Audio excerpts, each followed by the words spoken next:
এখনকার প্রজন্ম গুনাহ আগেও ছিল রে বাপ, পাপ আগেও ছিল, কিন্তু তোমরা যেভাবে উল্লাস করে, তোমরা যেভাবে সম্মিলিতভাবে প্রকাশ্যে দিবালোকে অশ্লীলতার বেহায়াপনা করছো, এত সীমা লঙ্ঘন, এত বাড়াবাড়ি গত 30 বছর আগের মানুষ করে না।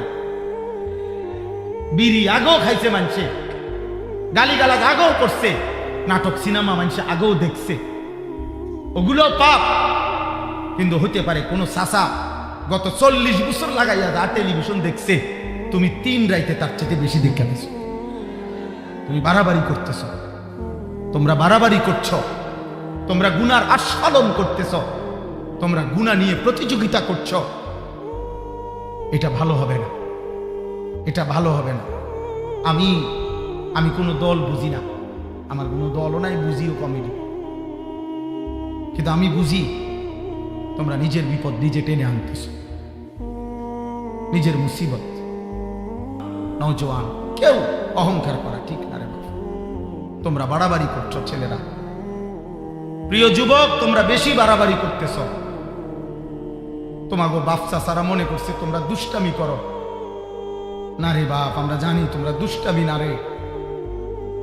তোমরা সারা রাত উলঙ্গ ছবি দেখো, তোমাকে চেহারা দেখে মাত্র 16 বছর 18 বছর, এমন সুন্দর অল্প বয়স 18-20 বছরের ছেলেরা তোমাকে সাফা এরকম ভিতরে ঢুকে গেছে কেন? বলো না আব্বা, তোমার কোমর এত ছোট হয়ে গেছে কেন? তোমার চেহারার মধ্যে কোনো দয়া মায়া আদর সোহাগ বলতে নাই কেন বাপ? নারী দেখতে দেখতে, ছবি দেখতে দেখতে, উলঙ্গ দৃশ্য দেখতে দেখতে, জিনার ব্যভিচারের কল্পনা করতে করতে তোমার চুল, চেহারা, লেবাস, পোশাক, তোমার শরীর, স্বাস্থ্য সব হারায় গেছে। আমরা বুঝি ভাই, জানি তো, জানি তো। ক্লাস 8-এর ছেলে সারা রাত মোবাইল দিয়ে কি করো বাপ? এসএসসি পড়ুয়া ছেলে সারা রাত মোবাইল দিয়ে কি করো আব্বা? আমরা বুঝি না, আমরা বুঝি না। কি ভাবছো নিজে? এইভাবে জাতি টিকে না, এইভাবে সম্প্রদায় টিকে না, এভাবে জাতি টিকে না।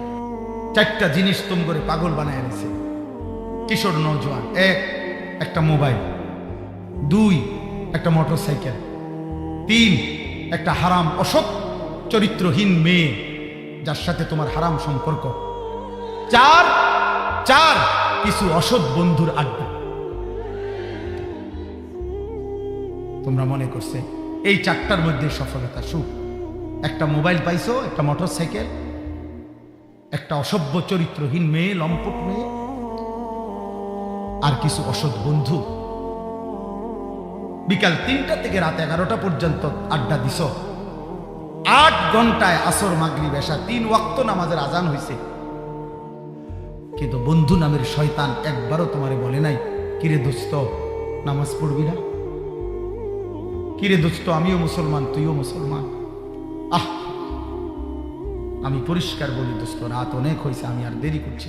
অনেক শ্রদ্ধেয় ব্যক্তিগণ, মেহমানরা আসছেন, আমিও আমার কথা শেষ করে দিতে চাচ্ছি। ওনারা একটু কথা বলবেন, আমরা এরপরে দোয়া করব। কিন্তু আমি ভাই একটা ছেলে উঠো না বাপ, আমি অনুরোধ করছি। আমি এক ফেরিওয়ালা, যে আহাজারি করি, এই অব্যাহত গুনাহ, এই নারীর ছবি, এই অস্থিরতা, বেহায়াপনা, এই অসভ্যতা, একদিন যদি রাত গভীরে জালেমের জুলুম, কোন কাফের মুশরিক বেঈমানের অব্যাহত বোমা হামলা আমাদের উপরে মুসলমান হিসাবে শুরু হয়, একবার কাইট হইয়া পড়ে গেলে আরেকবার সোজা হইয়া দাঁড়াইতে কষ্ট হয়ে যাবে। মনে রেখো, এই জন্য দোস্ত, একবার কাইট হইয়া পড়ে গেলে আরেকবার সোজা হইতে কষ্ট। অতএব এই গুনাহ, এই অশ্লীলতা, এই নাফরমানি, এই পাপ, এই অব্যাহত আল্লাহর নাফরমানি, আমাদের মেয়েরা, আমাদের বোনেরা অশ্লীলতার, বেহায়াপনার, বেপরদিকির উৎসব করতেছে। সবাই যেন মহিলাদেরকে সারা দিন দেখা যায় বাজারে, মার্কেট। আপনি জিজ্ঞাসা করলে হয়তো বলতে পারবে না, যে চাচি আপনি বাইক থাকেন কোন সময়, সপ্তাহে আপনি থাকেন কোন দিন বাইক? প্রত্যেক দিনে ওনার মার্কেটে কাম আছে। উনি বদনা কিনতেও দুর্ভাগা পুরুষ, আজকে এমন দুর্ভাগা হয়েছে স্বামী বেচারা হইল এটিএম বুথ, বেটা শুধু টাকা উপার্জনের মেশিন। বেচারা টাকা রোজগার করার পরে একটা বদনাও যদি কিনা আনে, বেডি করে হয়েছে না এটা কালার দে, একটা কালার, একটা কালার চিনছ না তুমি? বদনার কি একটা কালার লাগে? বদনা তো বদনাই না, এটার একটা কালারের ব্যাপার আছে, এটা একটা কালার। এবারে এই বদনা কিনতে লাগাইছে 3 ঘন্টা।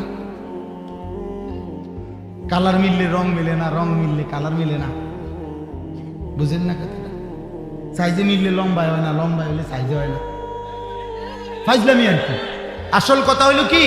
ফাইজলামি। আসল কথা হইল তামাশা। আমাদের বোনেরা খুব বেশি বেপরদিগির ছড়াছড়ি করছে। এইভাবে কিন্তু আল্লাহর রব্বুল আলামিনের আযাব যদি আসে, জালেমের দুশমনের যদি কোনোদিন আগ্রাসন শুরু হয় বন্ধু, আরেকবার সোজা হইয়া দাঁড়াইতে কঠিন।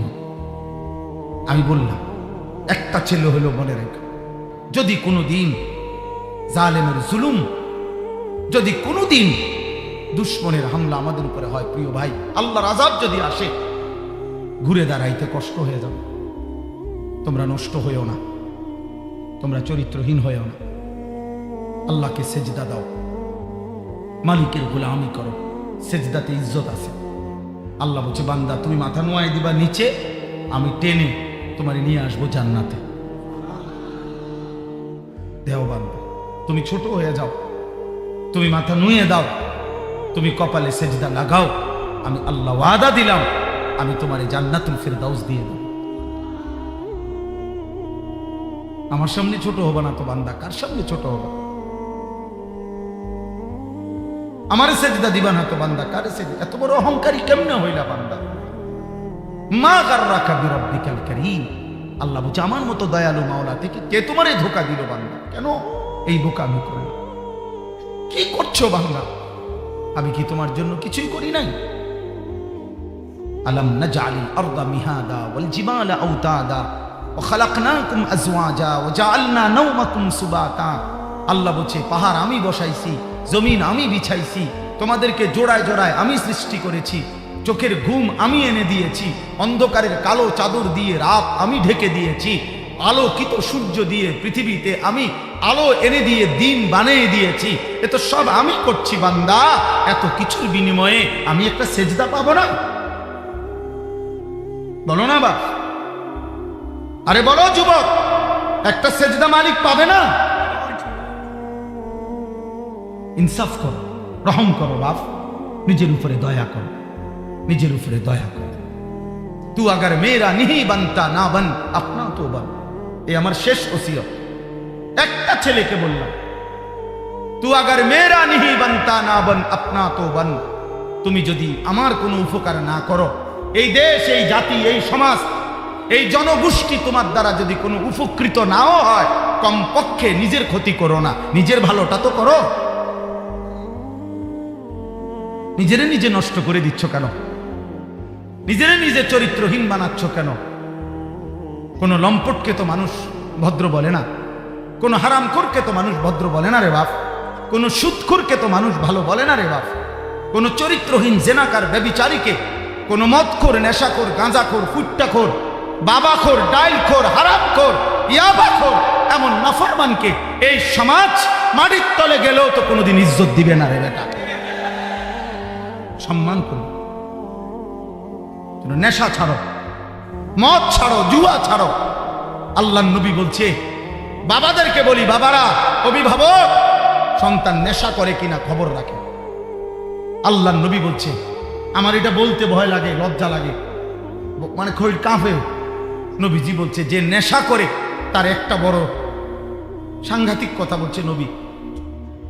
আল্লাহর নবী বলছে, যে নেশা করে সে অচিরেই ওয়াকা আলা আম্মাতিহি ওয়া খালাতিহি।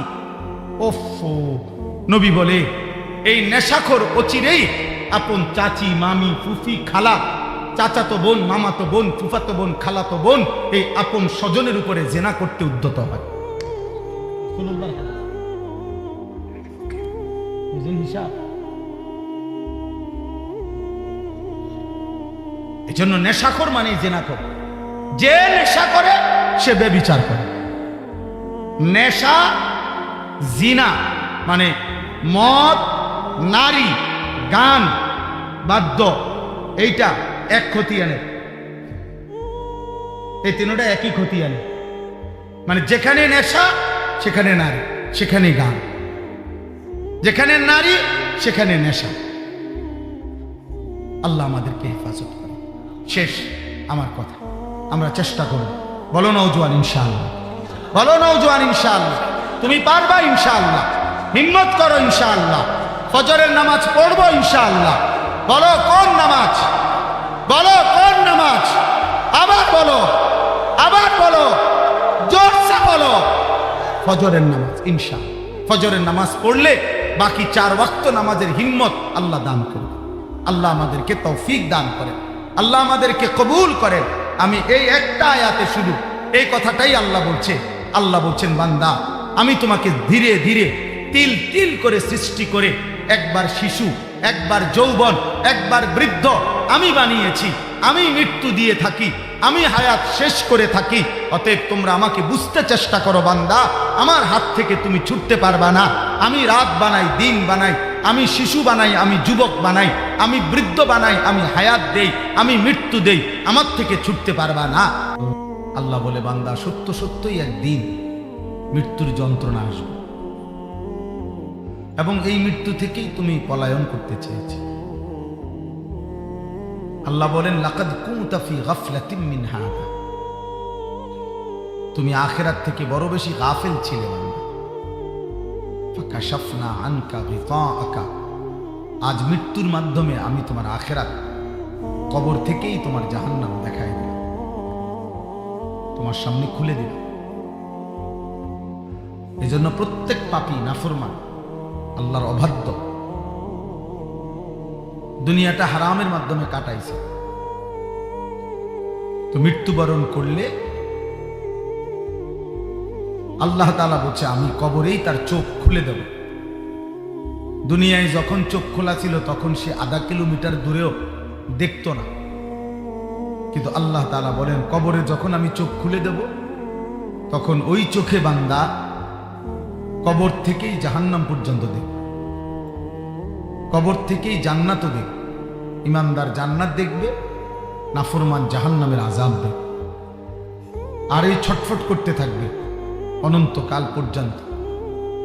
হাদিসের মধ্যে আছে, নবীজি সাল্লাল্লাহু আলাইহি ওয়াসাল্লাম বলেন, প্রত্যেক পাপী নাফরমান কবর থেকেই জাহান্নামের ভয়ানক আযাবের দৃশ্য দেখবে, আর একটাই ফরিয়াদ করবে, ইয়া রব্বি লা তাকুমিস সাআ, আয় মাওলা কিয়ামত যেন না হয়, ইসরাফিল যেন ফু না দেয়, আখিরাত যেন না হয়, হাসরের মাঠ যেন না হয়, আমি এই আযাবে কেমনে শুনব।